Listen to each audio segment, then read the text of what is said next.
Night fell quietly over the mountains of Afghanistan in the autumn of 2001. From the air, the landscape looked endless. Jagged ridgelines. Dust-colored valleys. Small villages scattered like forgotten stones across a sea of rock. Somewhere in that vast terrain, the most wanted man in the world had disappeared. Osama bin Laden had just orchestrated the deadliest terrorist attack in modern history. Nearly 3,000 people were dead after the September 11 attack struck New York, Washington, and Pennsylvania. Within weeks, American forces had entered Afghanistan, hunting the man responsible. But when the bombs fell and the ground troops arrived, bin Laden simply vanished. He left no phone calls behind. No emails. No digital footprint. It was as if he had stepped out of the modern world entirely. For intelligence agencies built around satellites, intercepted communications, and electronic surveillance, this created a problem unlike any they had faced before. The United States possessed the most advanced intelligence technology ever developed. Global signals interception. Spy satellites capable of reading license plates from orbit.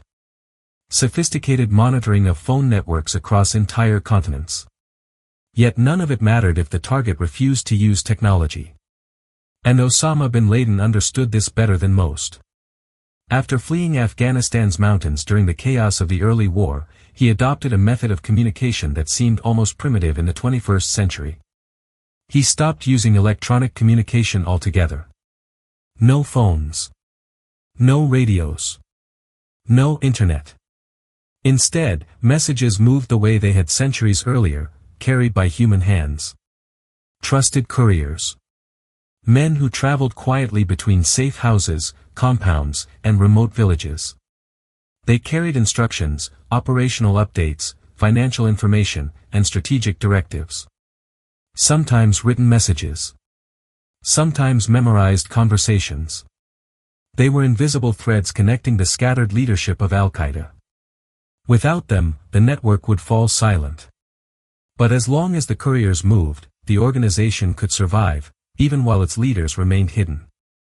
And that realization would slowly reshape one of the most complex intelligence hunts in modern history. Because if Osama bin Laden could not be found directly, perhaps someone else could lead the way. Someone who moved between worlds.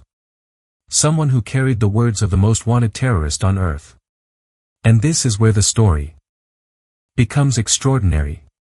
Inside the Central Intelligence Agency, analysts began to reconsider the entire search. For years, the focus had been on locating the man himself, tracking his movements, intercepting communications, identifying hideouts. But the trail kept going cold. Bin Laden had disappeared into silence. So the strategy shifted. If the leader could not be found, perhaps the messengers could. The logic was deceptively simple. A man hiding from the world could avoid satellites. He could refuse to use phones. He could remain inside a compound for years. But sooner or later, someone had to bring him news. Someone had to carry instructions out. Those couriers were the lifeline of the organization. And lifelines could be traced. Across intelligence agencies in Washington, Langley, Islamabad, and Kabul, analysts began assembling fragments of information collected over years of interrogations, captured documents, battlefield reports, and surveillance. Small details that once seemed insignificant began to gain new importance. Nicknames mentioned in detainee interrogations. Fragments of conversations overheard during surveillance. Aliases appearing repeatedly in seized documents. Slowly, patterns began to form. A handful of names surfaced again and again. Not commanders. Not public figures. But quiet men who moved in the background. Messengers. Transporters. Go-betweens. Couriers.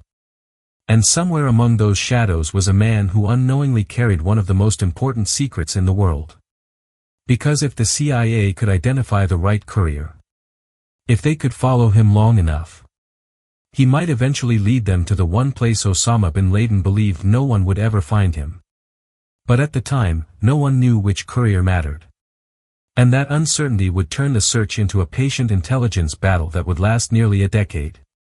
In the months following the invasion of Afghanistan, the search for Osama bin Laden slowly transformed from a military pursuit into something far more complex. What had begun as a battlefield hunt gradually evolved into an intelligence war measured not in days or weeks, but in years. American forces had pushed deep into Afghanistan. Taliban strongholds had collapsed. Training camps once used by al-Qaeda were reduced to empty compounds and scattered debris. But the man they were searching for had already adapted.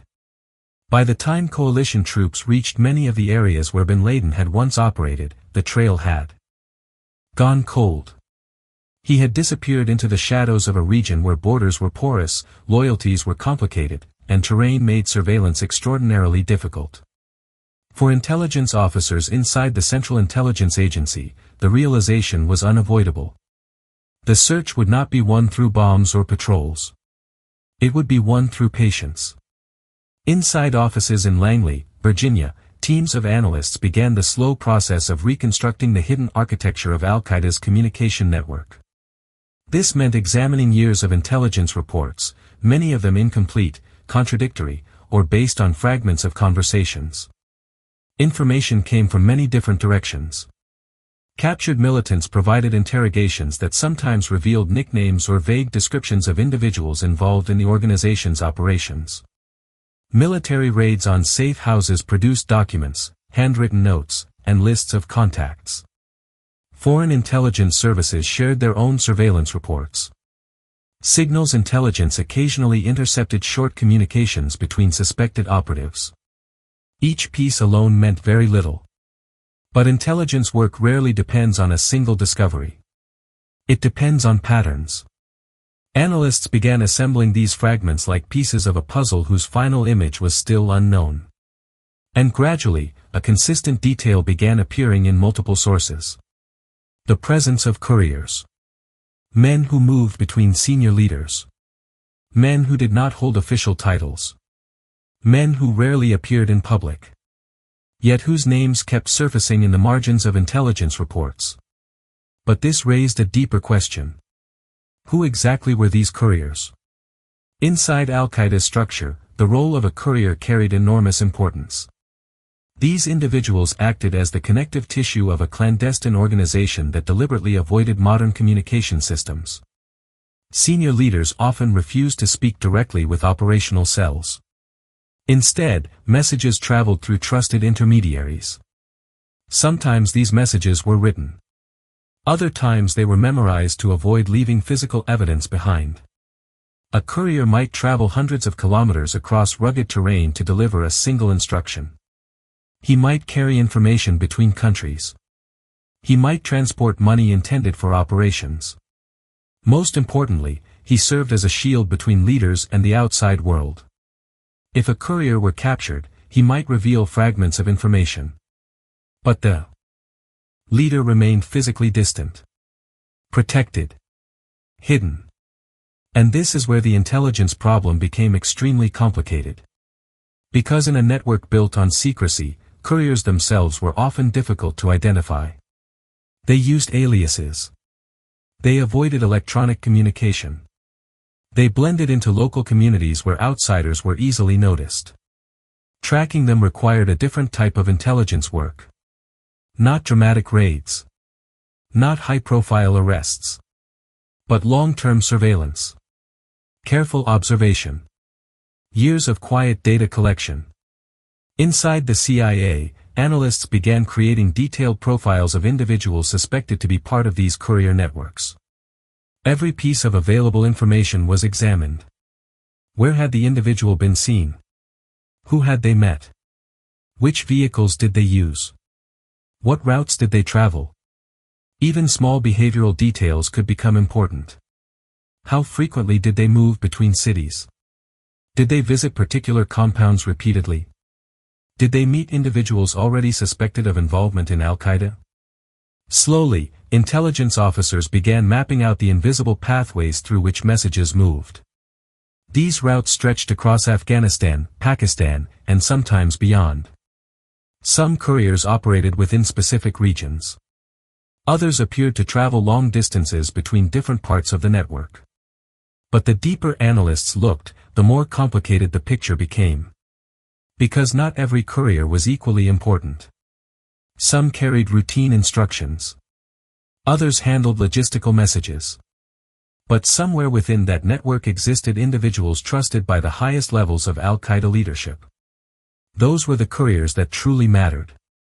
If one of them could be identified, he might unknowingly lead intelligence agencies directly toward the organization's inner circle. And perhaps even to Osama bin Laden himself. But there was a problem. No one knew exactly who that courier was. Many detainees captured during counterterrorism operations mentioned messengers they had encountered. Yet the descriptions were often vague. A nickname here. A partial name there. Sometimes only a physical description.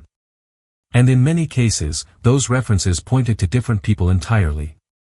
Intelligence officers began compiling lists of suspected couriers, but verifying their identities proved extremely difficult.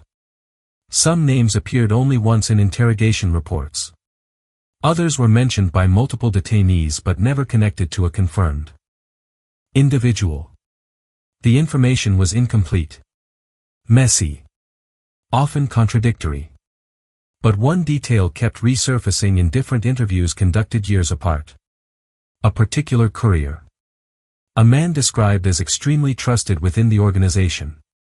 Someone who had direct access to senior Al-Qaeda leadership. The descriptions varied depending on who was speaking. But the implication was always the same. This courier was not just another messenger. He was someone close to the center of the network. And if that was true, finding him could change everything. Yet for years, that individual remained little more than a rumor inside intelligence files. A name spoken quietly in interrogation rooms. A shadow moving somewhere between the fragments of collected information. Analysts continued their work, building databases, cross-referencing reports, and comparing testimony from detainees captured in different operations. Some officers believed the courier might already be dead. Others believed he had changed identities. A few suspected he was still active somewhere in Pakistan. But without confirmation, the search moved slowly. And this is where the story becomes even more fascinating. Because the breakthrough did not come from a dramatic intelligence discovery. It came from persistence. Years of patient analysis. Years of connecting fragments that seemed meaningless at first. Eventually, one particular alias began to stand out. It appeared in multiple interrogations. It surfaced in reports gathered years apart. And the individuals who mentioned it seemed to understand that the name belonged to someone important. But no one could provide a complete identity. No one could say exactly where the man lived. No one knew how to find him. At least, not yet. Still, for the first time since the hunt began, the CIA had something it had not possessed before. A thread. Thin. Uncertain. But real. And if they could follow that thread far enough, it might lead them somewhere no satellite had ever managed to see. By the mid-2000s, the hunt for Osama bin Laden had entered a strange and frustrating phase. The initial chaos of war had passed. Afghanistan's major cities were under coalition control. Intelligence networks had expanded across the region. Yet the central objective remained unfinished. The leader of Al-Qaeda was still missing. Years had passed since the attacks of September 11, and despite enormous intelligence resources devoted to the search, bin Laden had managed to remain completely hidden. Inside intelligence agencies, this absence was becoming deeply unsettling. Because it meant one of two things. Either the world's most wanted terrorist had vanished into a place no one could observe. Or the intelligence community was looking in the wrong direction entirely. And this uncertainty began to change the way analysts approached the problem. Earlier efforts had focused heavily on geography. Where might bin Laden be hiding? The mountains of eastern Afghanistan seemed likely. Remote tribal regions along the Pakistan border were another possibility. Some reports even suggested he might have moved farther into the Middle East. But as the years passed without confirmation, a different question began to take shape inside intelligence offices. Instead of asking where bin Laden was hiding, analysts began asking how he stayed connected to his organization. Because Al-Qaeda was still operating. Attacks continued in different parts of the world.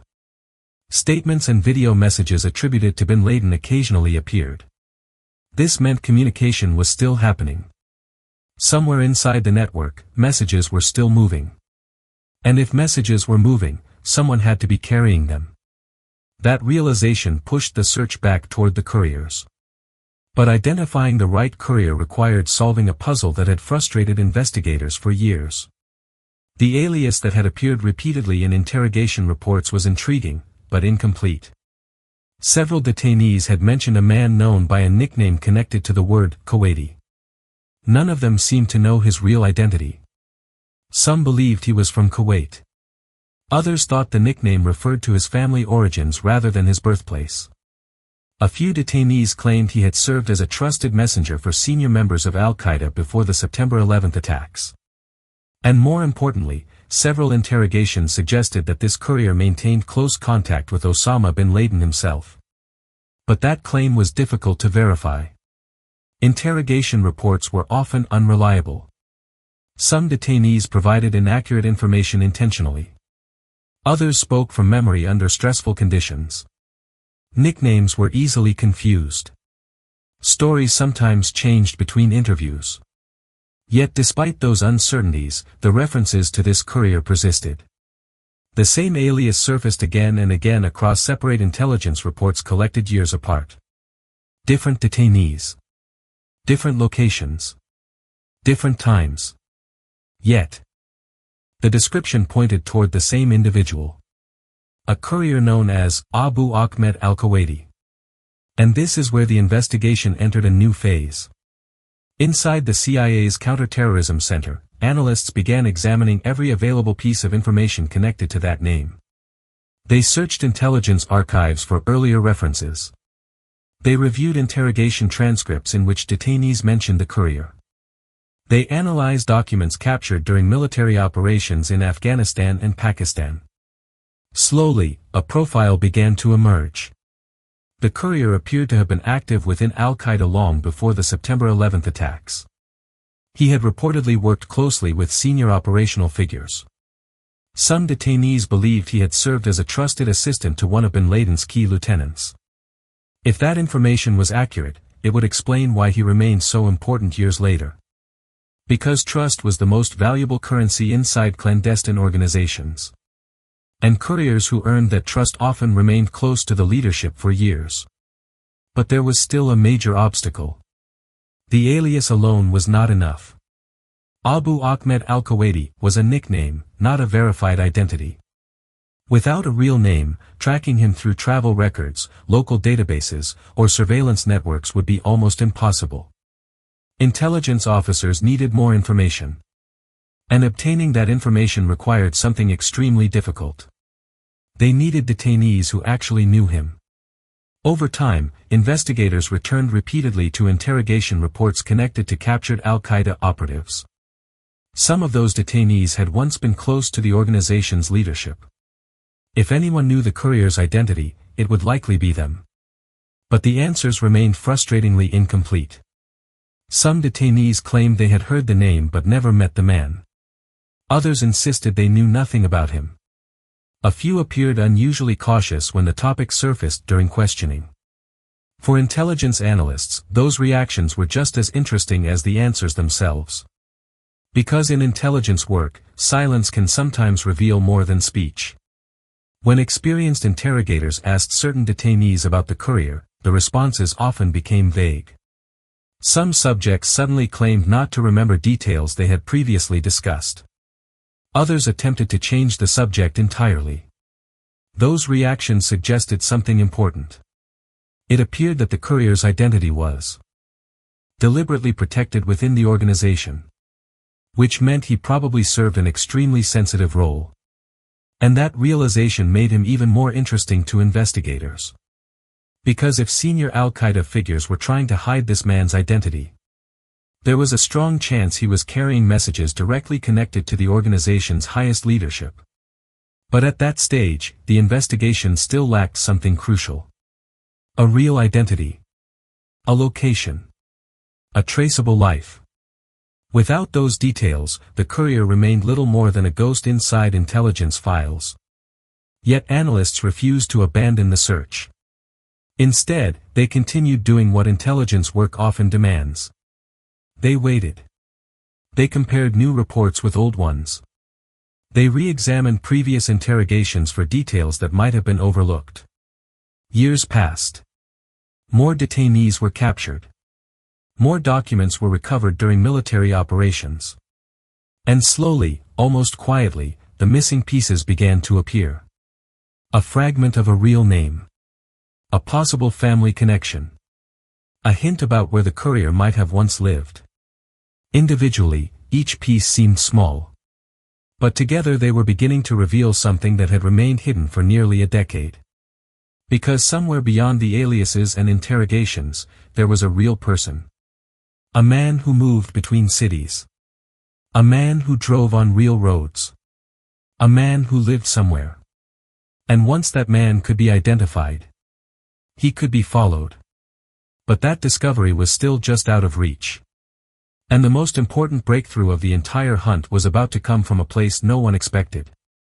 For nearly a decade, the name existed only as a shadow in intelligence files.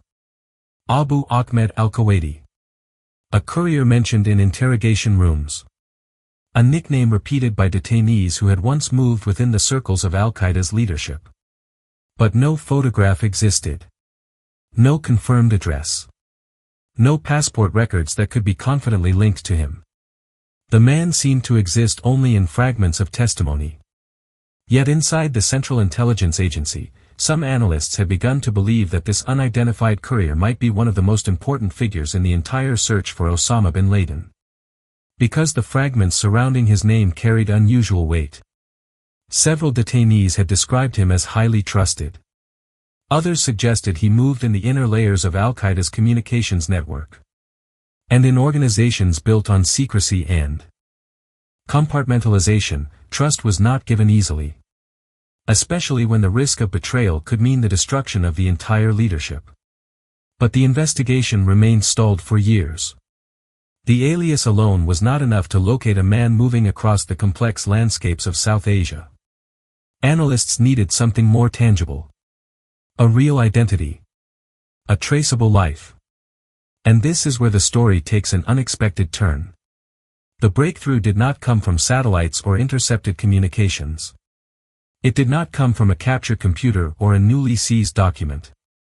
Instead, it came from the slow re-examination of information that had already existed for years. Inside intelligence archives were hundreds of interrogation reports from individuals captured during counterterrorism operations. Many of these detainees had once held positions within Al-Qaeda or associated networks. Their testimonies had been recorded, catalogued, and analyzed countless times. Yet intelligence analysis is rarely a one-time process. Information that appears unimportant at one moment can become crucial years later when new questions are asked. As analysts revisited these older interrogations, they began focusing specifically on references to couriers. Patterns began to appear.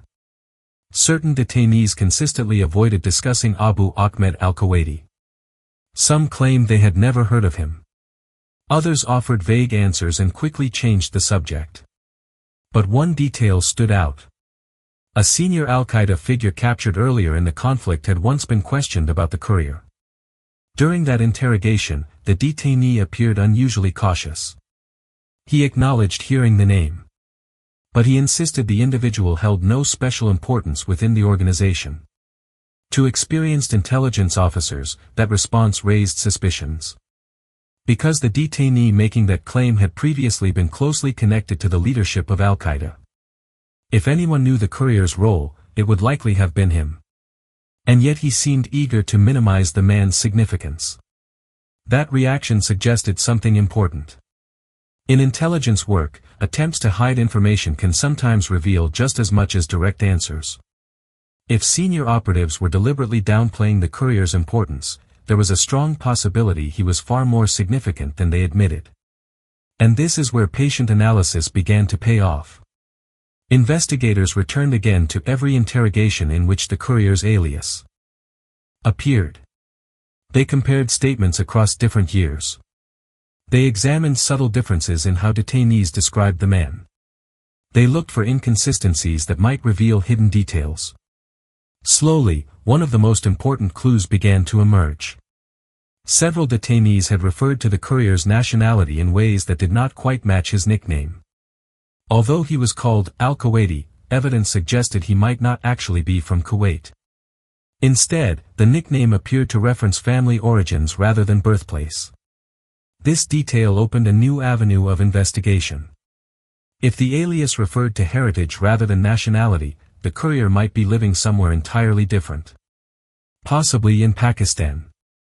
Possibly in the border regions where Al-Qaeda operatives had found refuge after fleeing Afghanistan. This realization changed the direction of the search. Instead of looking for a Kuwaiti national traveling across the region, analysts began searching for individuals with Kuwaiti family backgrounds living in Pakistan. But the breakthrough required one more critical piece of information. A real name. And after years of fragmented clues, investigators finally found it.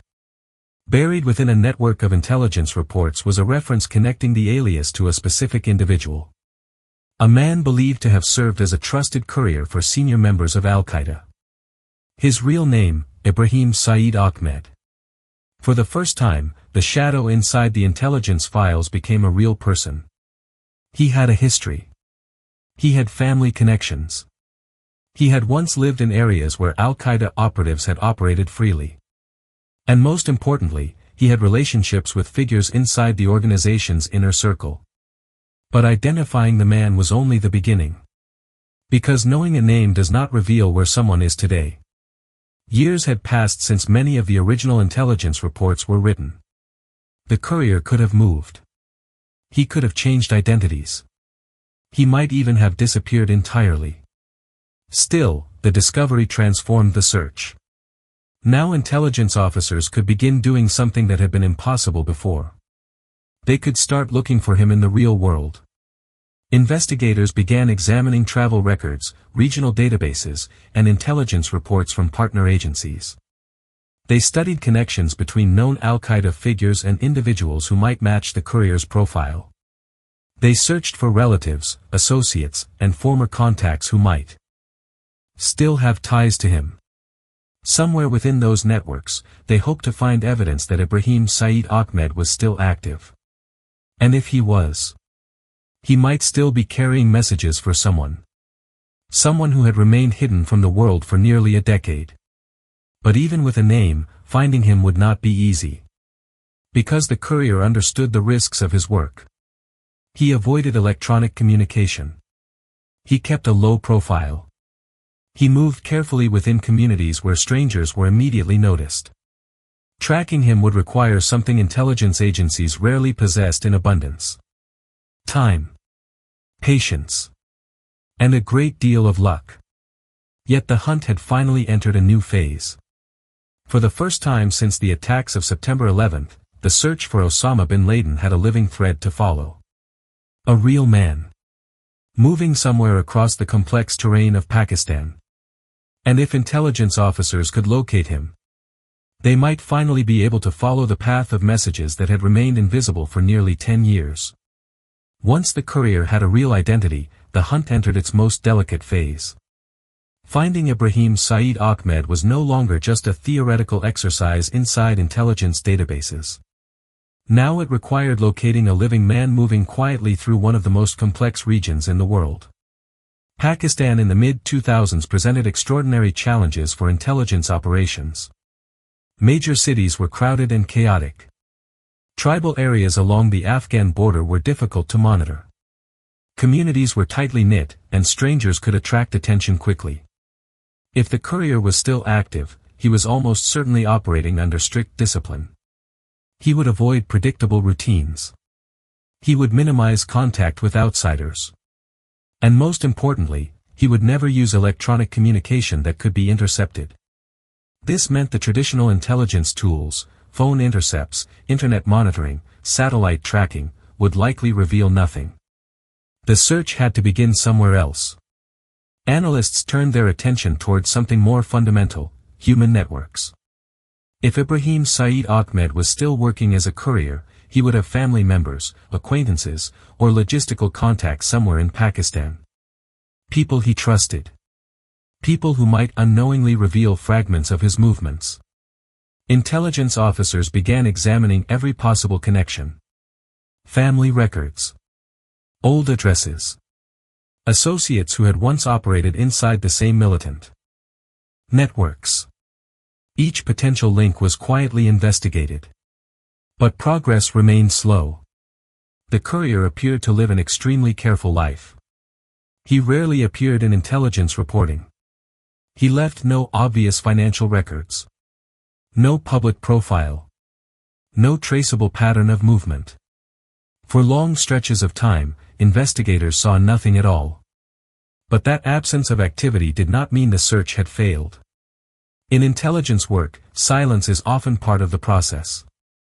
Analysts continued feeding small fragments of information into their databases, hoping that eventually one detail might connect with another.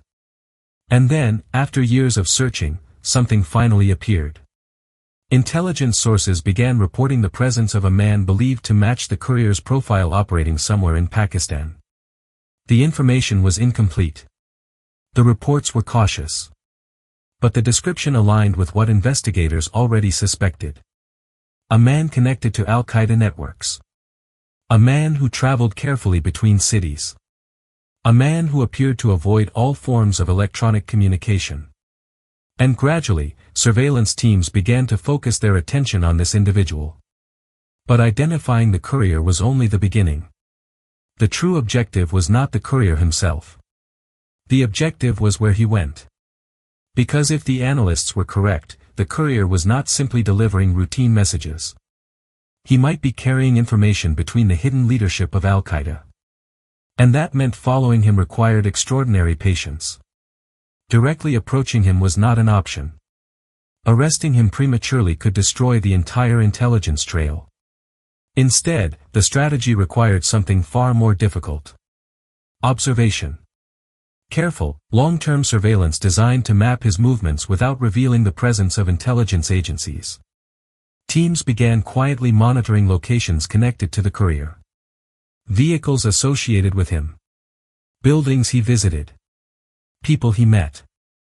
They tracked where he traveled, how long he stayed, and which roads he used. Every movement was recorded. Every visit logged. Every interaction studied. Slowly, patterns began to appear. The courier traveled regularly between different locations inside Pakistan. Sometimes he visited cities. Other times he moved through quieter residential areas.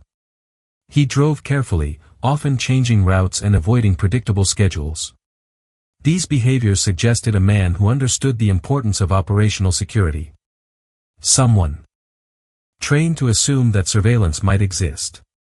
But this is where the investigation became truly interesting. Because despite his caution, the courier could not avoid one simple reality. He had a destination. And sooner or later, every journey ended somewhere. Surveillance teams noticed that he frequently traveled toward a particular area in northern Pakistan.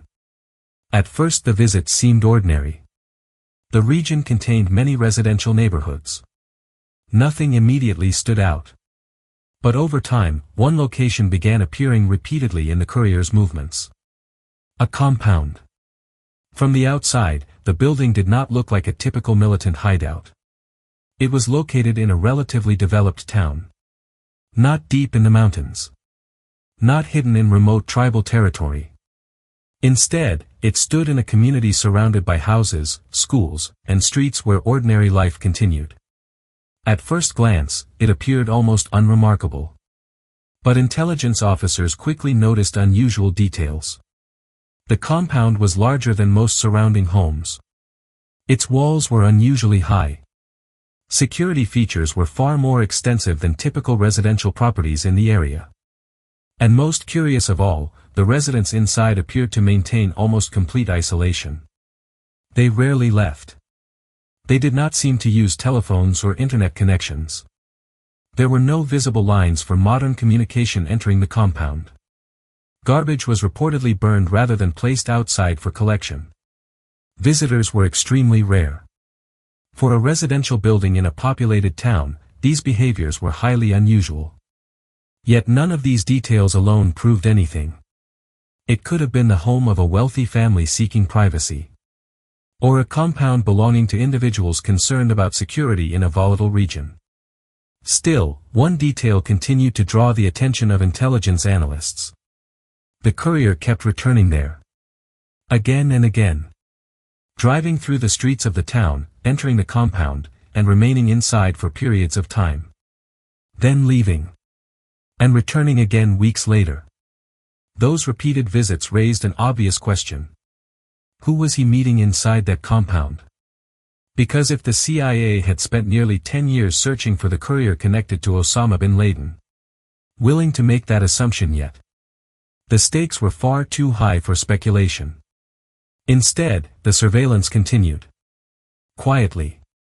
Patiently. Day after day. Week after week.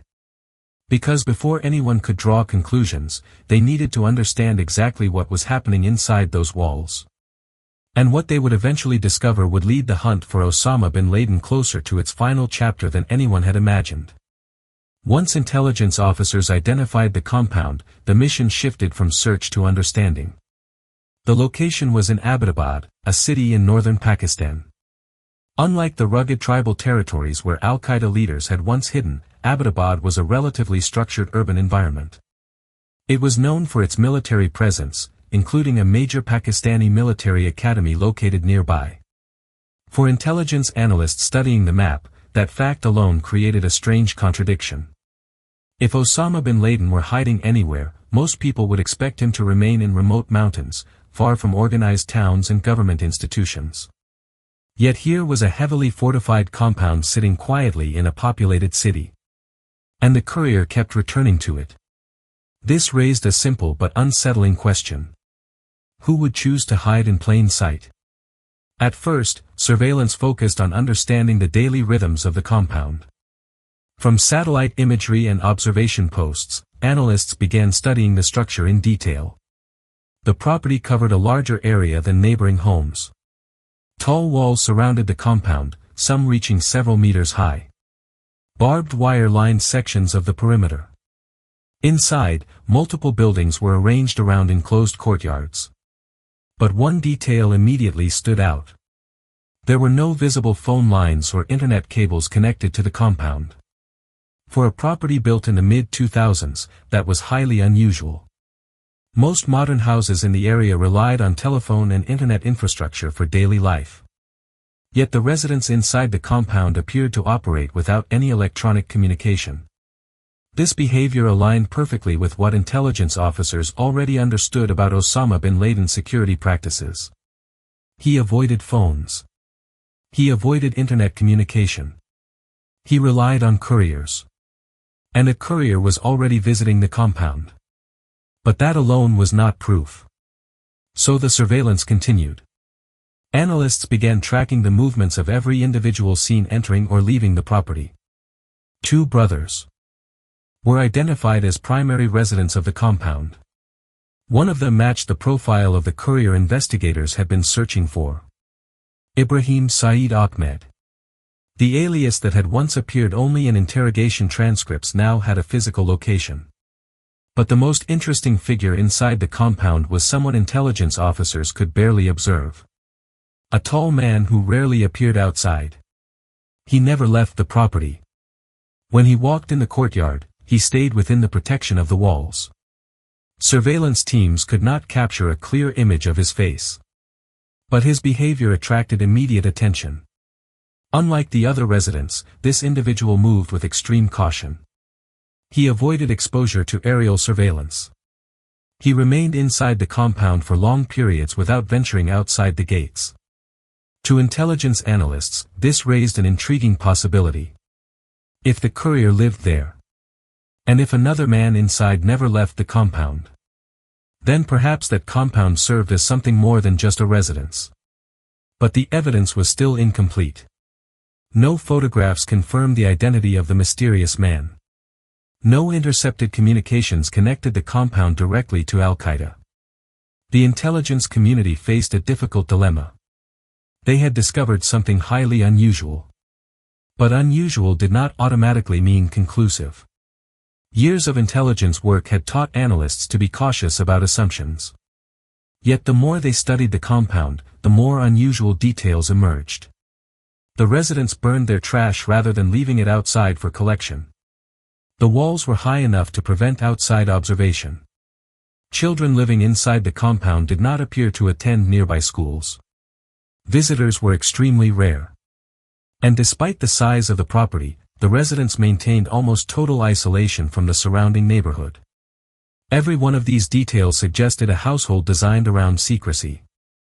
But even then, the question remained unanswered. Was Osama bin Laden actually inside? Or was the compound simply a secure residence for another member of the network? Inside CIA headquarters, analysts debated the possibilities. Some believed the compound represented the strongest lead in the entire search.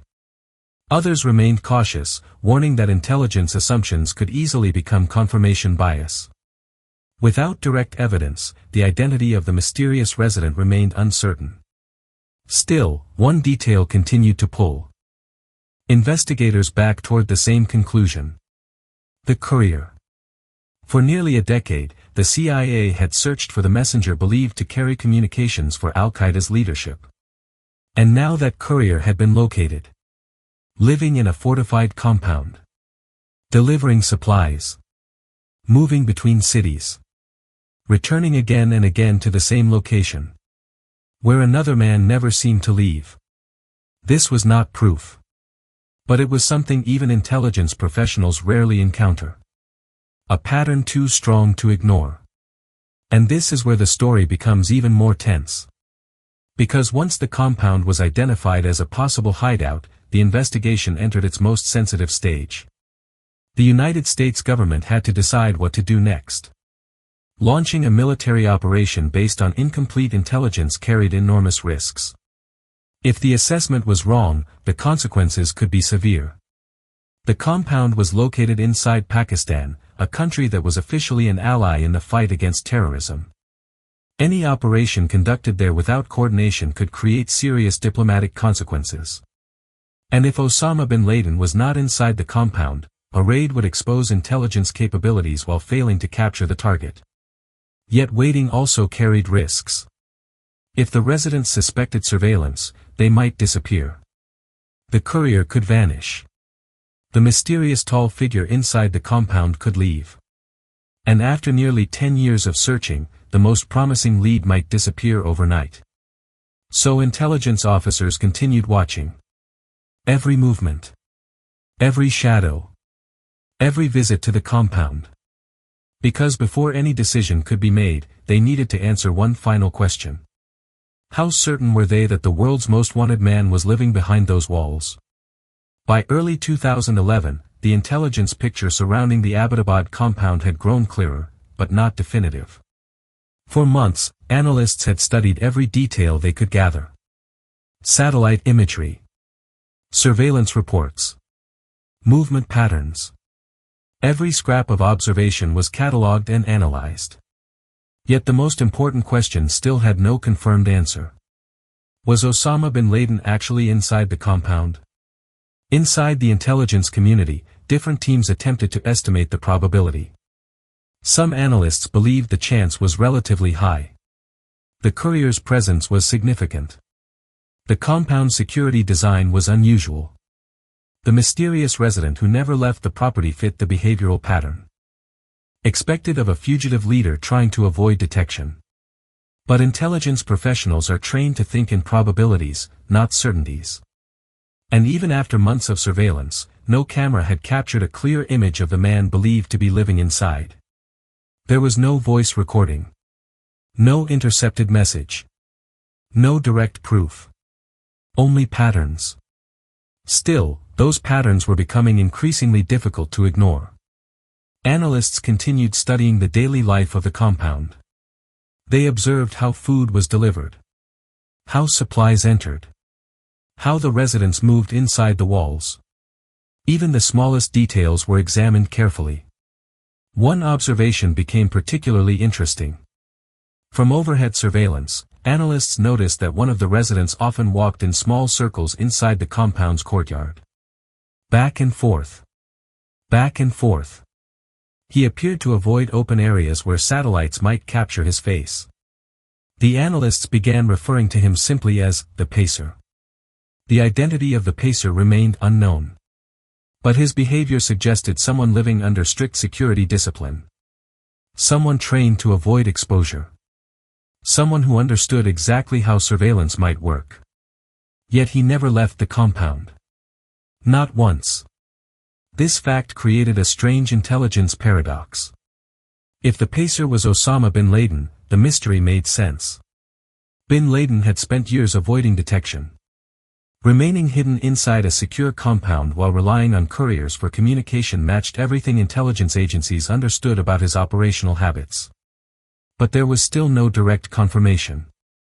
Which meant the decision now moving toward the highest levels of the United States government would involve uncertainty.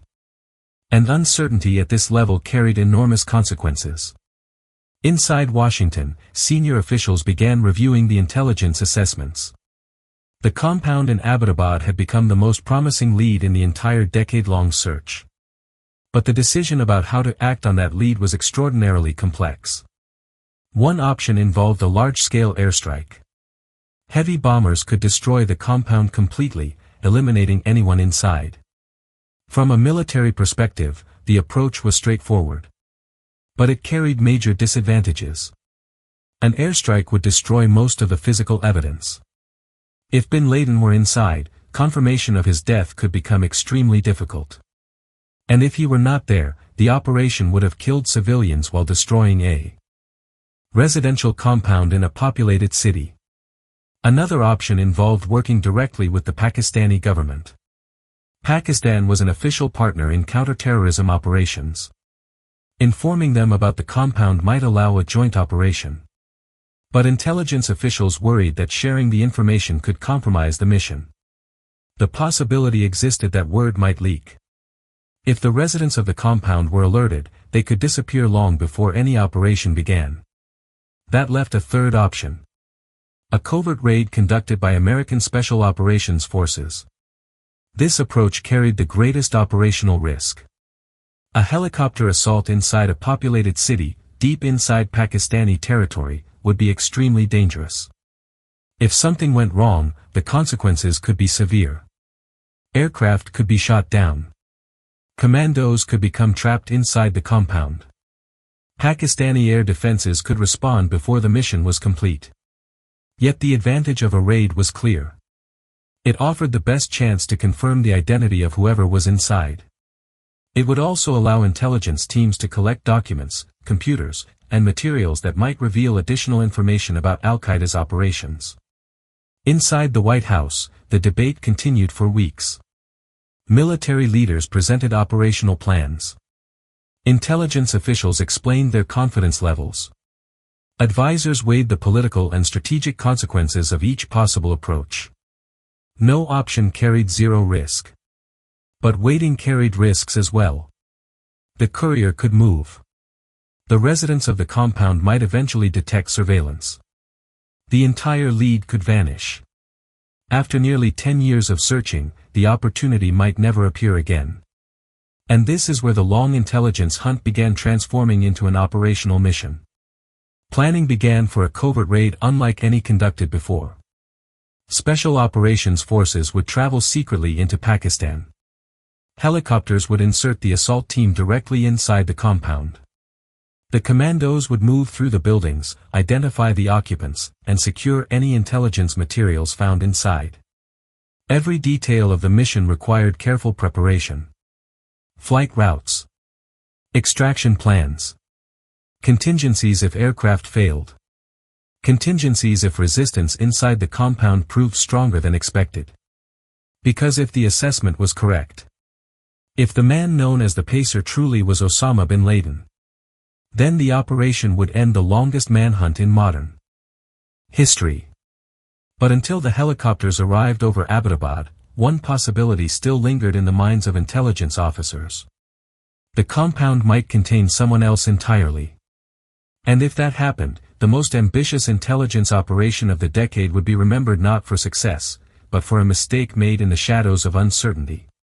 The plan that finally emerged was one of the most carefully prepared covert operations in modern military history.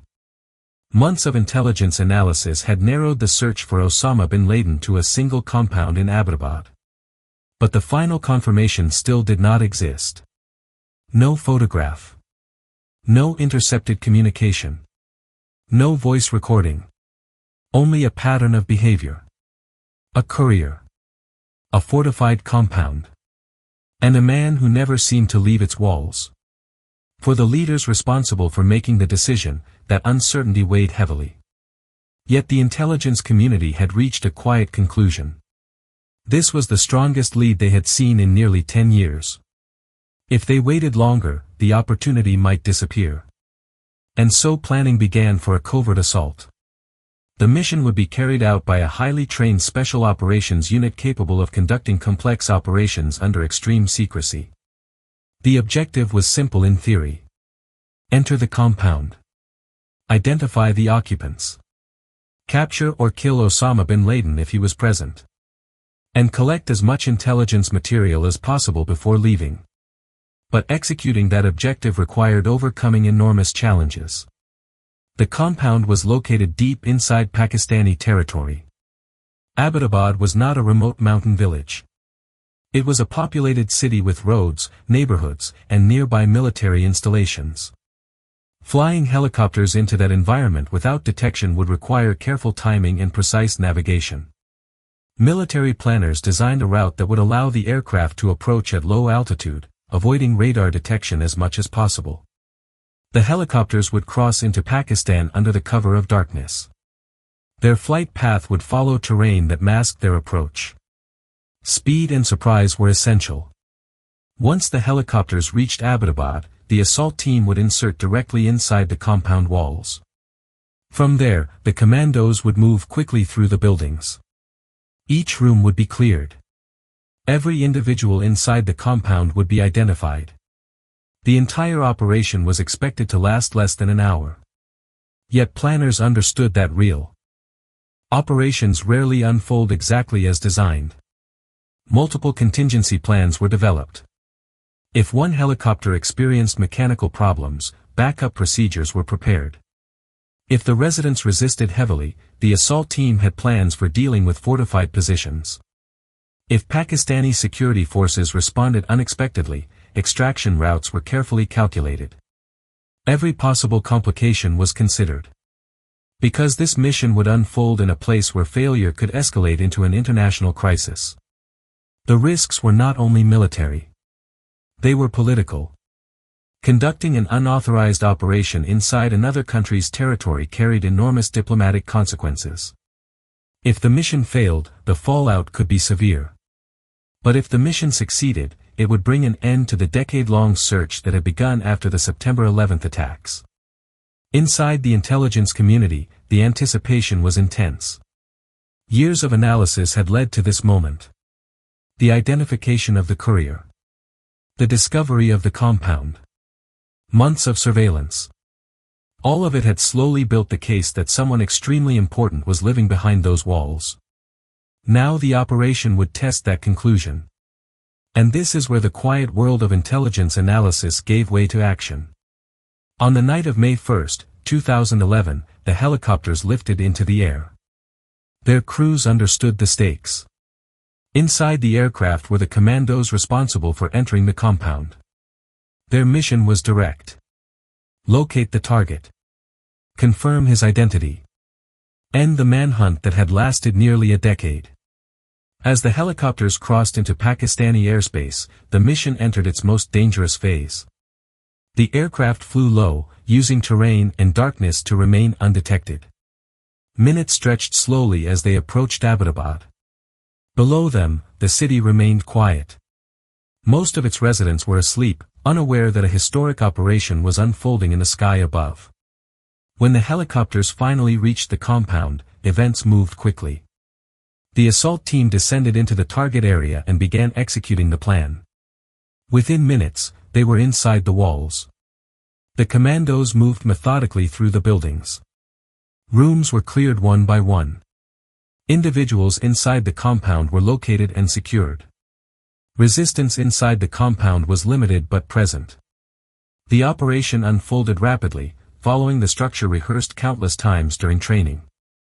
And then the assault team moved toward the upper floors of the main building. This was where intelligence analysts believed the mysterious resident, the man known only as the Pacer, might be living. As the commandos advanced through the building, the moment that had been anticipated for years finally arrived. Inside one of the rooms, they encountered a tall man. The man who had remained hidden within the compound. The man intelligence analysts had suspected, but never confirmed. Within moments, the confrontation ended. The assault team identified the individual as Osama bin Laden.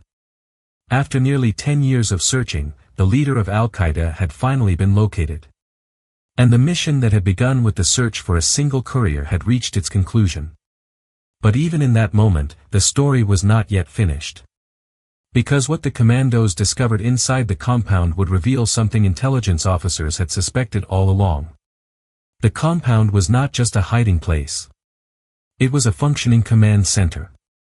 And the materials recovered inside would provide new insights into how one of the most elusive figures in modern history had managed to remain hidden for so long. In the quiet aftermath of the raid, the compound in Abbottabad revealed something that intelligence officers had suspected but could never prove until that moment. Osama bin Laden had not simply been hiding. He had been operating. When the assault team secured the buildings, they began collecting every piece of material that might contain intelligence value. Hard drives, handwritten notes, digital storage devices, personal documents, anything that could reveal how the leader of Al-Qaeda had managed to remain connected to his organization while living in near total isolation. What they discovered confirmed the importance of the courier network that had led investigators to the compound in the first place. Bin Laden had carefully avoided all electronic communication. There were no emails sent from the compound. No phone calls. No internet activity connected to his daily life. Instead, messages moved exactly as intelligence analysts had theorized for years. Through human couriers. Written instructions were sometimes delivered by hand. In other cases, the courier memorized the message before traveling across cities and borders to deliver it directly to trusted intermediaries. Replies followed the same path in reverse. This slow, deliberate system protected the leadership of Al-Qaeda from the surveillance capabilities that modern intelligence agencies relied upon. Satellites could track vehicles. Signals intelligence could intercept phone calls. But when messages moved person to person without electronics, the trail became extremely difficult to detect. For nearly a decade, that strategy had worked. Bin Laden had successfully disappeared into a world without digital footprints. And yet, the same system that protected him had also created the single weakness that eventually exposed his location. The couriers. Because while a man could hide inside a compound indefinitely, couriers had to move. They had to travel roads. They had to enter cities. They had to maintain connections with the outside world. And over time, those movements created patterns. Patterns that patient intelligence analysis could eventually uncover. The discovery of Ibrahim Saeed Ahmed, the courier known for years only by an alias, had been the key that unlocked the entire mystery. Following him had led investigators to the compound. Following the compound had led to the man inside. It was not satellites that solved the puzzle. It was not advanced technology alone. It was years of patient intelligence work, collecting fragments, analyzing testimony, identifying patterns, and waiting for the moment when those pieces finally aligned. Inside the compound, additional documents revealed that bin Laden had continued to guide aspects of Al-Qaeda's strategy even while living in isolation. He reviewed reports from affiliates. He drafted communications intended for senior operatives. He monitored global events and considered how the organization might respond. The compound functioned as a quiet command node, disconnected from the modern world yet still linked to the network through the small number of couriers trusted to move messages. For intelligence officers who had spent years studying the problem, the discovery validated a strategy built on patience. The search had not succeeded because of a single dramatic breakthrough. Instead, it had unfolded slowly over many years. Interrogations. Captured documents. Analytical work inside intelligence offices. Small clues that once seemed insignificant gradually formed a coherent picture. Each fragment added context to the next. Until finally the trail led to a single location. The compound in Abbottabad. And in the broader history of intelligence operations, the mission offered an important lesson. Technology can reveal extraordinary amounts of information. Satellites can observe cities from orbit. Computers can analyze massive datasets. Signals intelligence can intercept communications across continents. But some adversaries understand those capabilities and deliberately avoid them. When that happens, the search becomes something far more patient. It becomes a process of understanding people rather than machines. Studying behavior instead of signals. Following human connections rather than electronic networks. The hunt for Osama bin Laden ultimately demonstrated that even in the age of advanced surveillance, intelligence work still depends on the slow craft of analysis. The ability to notice patterns others might overlook. The discipline to follow small clues for years without knowing where they might lead. And the understanding that in clandestine networks, the most important figure is sometimes not the leader himself, but the person who carries his messages. The couriers who move quietly through the background of history. In this case, one of those couriers unknowingly carried the trail that ended the longest manhunt of the early 21st century. A trail that began with fragments of interrogation reports, passed through years of surveillance, and finally ended behind the walls of a compound where the most wanted man in the world believed he had become invisible.